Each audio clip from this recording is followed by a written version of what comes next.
এই শিবিরের কাছে যাতে আসতে না পারে সেই জন্য বলা হয় হাত কাটা রক কাটা। কার রক কাটছে দেখা? আমি তো চ্যালেঞ্জ করেছি, শিবির কার ছেলের কোন বিশ্ববিদ্যালয় কোথায় কার রক কেটেছে যদি প্রমাণ করতে পারো, শিবিরের পক্ষে একটি কথাও আমি বলবো না। কাজী বাজে কথা বলে কোনো লাভ নাই।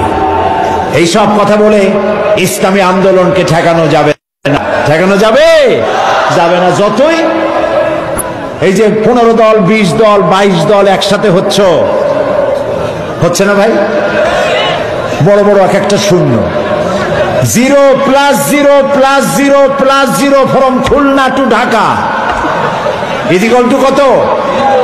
একটা বিগ জিরো।